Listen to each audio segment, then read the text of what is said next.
आप देख रहे हैं नारद न्यूज नेटवर्क। मैं हूँ आपके साथ दीपा। मेरे साथ मौजूद है रितिका विक जी और आज इनसे बात करते हैं। पहले तो इनके बारे में थोड़ा सा बता देते हैं। ये समाज समाज सेवा हैं, जो लोग जरूरतमंद लोगों की जरूरतें पूरी करती हैं, लोगों की हेल्प करती हैं। उनसे बात करते हैं उनके कुछ जीवन के बारे में कि इन समाज सेवा के लिए जो इनकी प्रेरणा कैसे ली, इसी के ऊपर बात करेंगे। मैं बोली। नमस्कार। मेरा नाम रितिका विग है और मैं दिल्ली में कुछ ना कुछ करती रही हूँ लोगों के लिए। एक मौका मुझे फिर मिला कोविड के टाइम। बहुत लोगों को पैदल चलते हुए, घर के काम करने वाली लड़कियों को इधर उधर भागते हुए, लोगों को फ़ोन करते हुए कि राशन दिलवा दीजिए, किराया नहीं दे पा रहे हैं, बच्चों की फीस नहीं है। ये सब एक तरफ हो रहा था। दूसरी तरफ मैं देख रही थी लोग अपने घरों में बैठ के अलग अलग तरह के पकवान बना रहे थे। शाम को लोग अपना मनोरंजन के लिए कई तरह की चीज़ें कर रहे थे। इसको बहुत दिल से लगाई मैंने बात, बाहर निकली, लोगों से मदद मांगी, कुछ अपनी छोटी सी सेविंग को डाला। सबसे पहली चीज़ जो मैंने करी, अपने घर के आगे से राशन बांटे, ड्राई राशन बांटे। बहुत ज़रूरी लगा मुझे। कुछ लोगों को आश्वासन दिलवाया कि जब तक नहीं उनका कोई बंदोबस्त होएगा, उसके लिए ज़रूर कुछ ना कुछ करते रहेंगे। रोज़ के घर चलाते वक्त, एक मैं भी अपना घर चलाती हूँ, मुझे पता है कितना किचन में खर्चा होता है। एक दिन एक टेबल पे एक पूरा प्रॉपर मील लाने में। वो सब बातें सोचते हुए दिमाग में ये बातें आती थी। शायद मैं भी घर में इसीलिए बंद बैठ सकी, चार दीवार के पीछे, क्योंकि मैं कुछ लोगों की मदद कर सकी। वो मेरे कोविड के कुछ शुरुआत के दिनों में एक बहुत नई चीज़ थी मेरे लिए। एक बहुत मेरे लिए क्या, सारी दुनिया के लिए बहुत बड़ा एक्सपीरियंस था। कैसे दवाइयों की फिर ज़रूरत पड़ी, कितने लोगों ने बाहर निकल के दवाइयाँ दी, बच्चों की फीस दी। हाँ, एक चीज़ मैं अभी भी नहीं कर पाई, ना मैंने किसी कंपनी को अप्रोच किया उस चीज़ के लिए, जो मैं कभी ज़रूर करना चाहूँगी। कुछ लोग अभी भी स्ट्रगल कर रहे हैं अपनी, नॉट ओनली फीस के लिए, स्कूल फीस के लिए, बट कंप्यूटर्स के लिए, लैपटॉप्स के लिए। लगता है एक बैंक होना चाहिए जहाँ पर ये सब चीज़ें हों अवेलेबल। लाइब्रेरी होनी चाहिए, सर्कुलेशन करें कि 4 घंटा एक बच्चा उसको इस्तेमाल करे, दूसरा करे। देखते हैं, बहुत कुछ सोचती रहती हूँ इन चीज़ों पे, तो कब क्या कर पाऊँगी उसका अभी आपको कुछ ज़्यादा बता नहीं ये सकती। जैसे आपने सारी बात की थी, मतलब लोन लेने के लिए आपने लोन ले लेके लोगों की हेल्प की है, मदद की है, तो आपने कैसे मेंटेन किया उस चीज को, अर्न को लेकर? नहीं बच्चे, मैं लोन नहीं किसी से लिया। लोगों ने मेरे पास के साथ जुड़े। अगर मैंने 50 लोगों से मदद मांगी तो मेरे साथ 5-6 लोग आगे आए, मॉनेटरी हेल्प करी। बहुत लोगों ने कपड़े दिए, जूते चप्पल दिए, जो लोग चल के जा रहे थे। छोटी छोटी चीज़ें, हाइजीन किट्स आई मेरे पास थोड़ी, साबुन आया, जिसका डिटॉल, सैनिटाइजर, सब तरफ यही था कि सब लोग बार बार हाथ धोते रहें। बार बार टीवी पे ऐड आती थी, आप अपना रेडियो ऑन करें, कहीं पे भी सुनते थे, ऐड थे सब तरफ। तो वो छोटी छोटी चीज़ें मेरे पास अपने आप आने लगी, वो मैं डिस्ट्रीब्यूट करती रही। एंड अभी भी करती हूँ कुछ कुछ। बट यही सबके लिए एक बहुत बड़ी सीख है हम सबके लिए कि हम जो भी कमाते हैं, थोड़ा पैसा उसको सेवा के लिए या अपने कुछ ऐसे वक्त के लिए रखें जब ज़रूरत पड़े। जवान बच्चों को मैं देखती हूँ, सबके पास बहुत महंगे महंगे फ़ोन हैं, बहुत खर्चा करते हैं, बाहर निकल के महंगे कपड़े खरीदते हैं।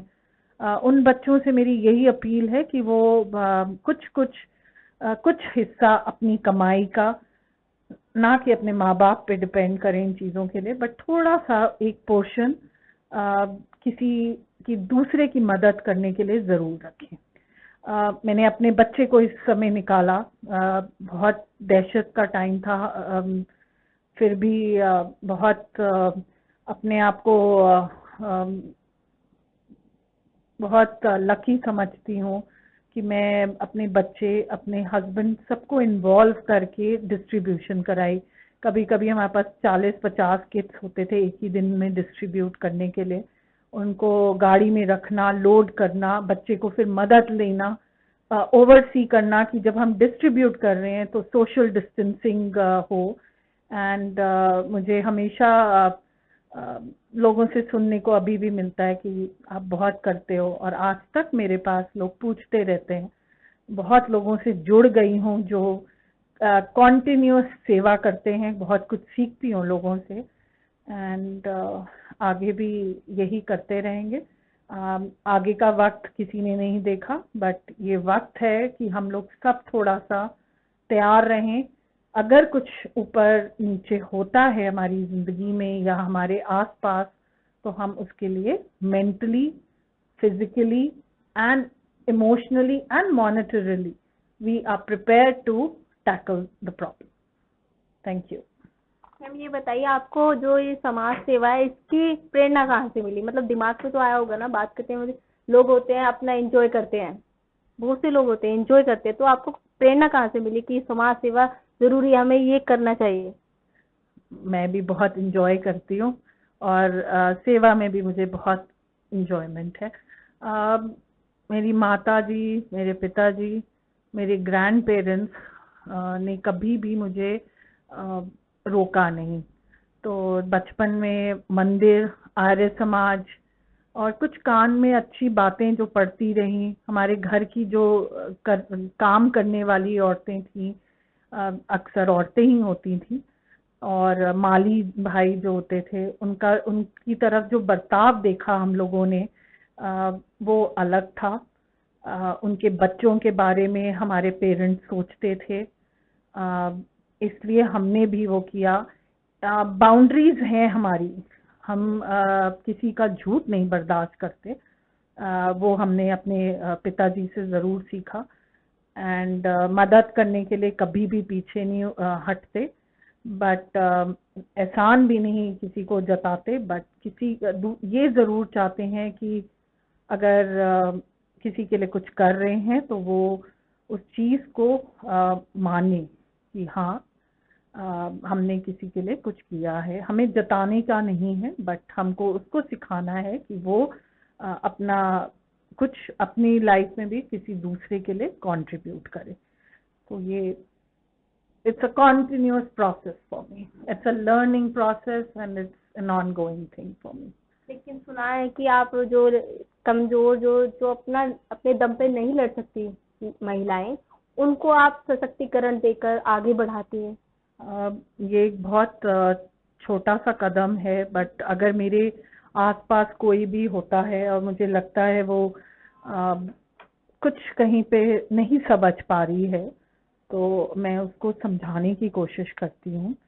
एंड भगवान की ये बहुत बड़ी कृपा है मेरे ऊपर कि वो समझते हैं। अगर वो उस समय नहीं समझते तो वो कुछ टाइम के बाद उनको उस चीज़ की वैल्यू समझ आती है, जो भी मैंने उनको बताया होता है कि आदमी से मार नहीं खाने की ज़रूरत, ना घर में गाली गलोच और गलत बर्ताव, अपने बच्चों के साथ कैसा बर्ताव, बहुत छोटी छोटी चीज़ें हैं। और कितना ज़रूरी है कि अब हम अंगूठा लगाने से उठ के जिसको कुछ नहीं आता वो खुद भी कुछ कमाने लायक बने। और कमाते तो हैं, ऐसे नहीं है कि कमाते नहीं है, बट थोड़ी उनकी जानकारी, कुछ चीज़ों के कुछ हक उनके, कुछ उनके राइट्स, वो उनकी नॉलेज में तभी आएंगे जब वो थोड़ा लोगों का ओपन माइंडेड होंगे, सुनना चाहेंगे। तो उनको एम्पावर करने में मेरे लिए भी बहुत बड़ी लर्निंग है, क्योंकि जब आप किसी को एम्पावर करते हो आप 4 चीज़ें सीख रहे होते हो पहले। तो ये एक कॉन्टिन्यूस प्रोसेस है, लर्निंग प्रोसेस है मेरे लिए, और जिनको मैं सिखाना चाहती हूँ कोई चीज़। मैम आपके एक लास्ट क्वेश्चन है, आपके एनजीओ वगैरह, एनजीओ में भी आप काम करते हैं? हम्म, मैं जुड़ी हुई हूँ, किसी के साथ काम नहीं करती। जहाँ मेरी ज़रूरत पड़ती है मैं वहाँ ज़रूर आगे आती हूँ, अगर मेरे को पता चलती है वो बात। हाँ जी, थैंक यू। अच्छा लगा, आपने सुना होगा कि इन जो ये मैम है, इन्होंने काफी मेहनत, काफी लोगों की हेल्प की है। और जो जो लड़कियां हैं, महिलाएं हैं, जो अपना हक के लिए बोल भी नहीं पाती है, उनके साथ खड़ी होके लड़े हैं। और अच्छा लगा बात करके, थैंक यू। Thank you.